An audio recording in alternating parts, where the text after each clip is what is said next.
Hi, everybody. The weather is kind of nice. There's news, and this is the Outlook. My name's Amelia. My name's Alexis. So here are the top stories. First off, there's been a lot of news going on about the university international student being detained by ICE, how he has filed a lawsuit for wrongful detainment. 5 Mankato students have had their visas revoked, along with a lot of departmental statements here at the University of Minnesota have been taken down, and Hannah Ward and Tyler Church wrote a story kind of looking into how the faculty feel about that and kind of what the transparency issue is going on. So there's a lot of news about that, and I highly recommend going to take a look. In other news, Katrina Bailey reported on the Trump administration pulling $11 billion in COVID-19 funding.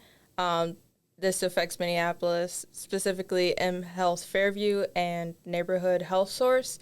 Minneapolis has become the 4th city in the U.S. to ban rent algorithms. Maya Bell wrote a great story kind of explaining what rent algorithms are, which basically means landlords can kind of create their own prices for rent and everything. So one building could be one price and the building right next to it could be a totally different price. So hopefully this is a solution to that and figuring that out. So go check that out too if you're interested about what rent looks like in the cities. My favorite piece this week is about Twin Cities pop artist Sim1. She is releasing a music video for one of her songs, April 4th.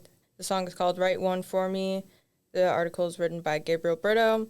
I like this story because I just like highlighting local artists, which is why I am on the arts and entertainment desk. Yeah. What about you? That's awesome. My favorite story is a April 1st or April Fool's podcast done by CC Heinen, kind of looking into why the University of Minnesota is the #1 alien hotspot.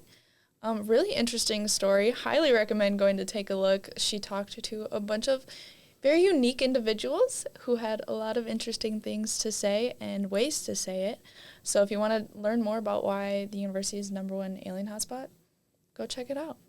And I think that's all we have for you today. So thank you for joining us on the Daily Outlook, and we hope to see you next week. I'm Amelia. I'm Alexis. Have a great day.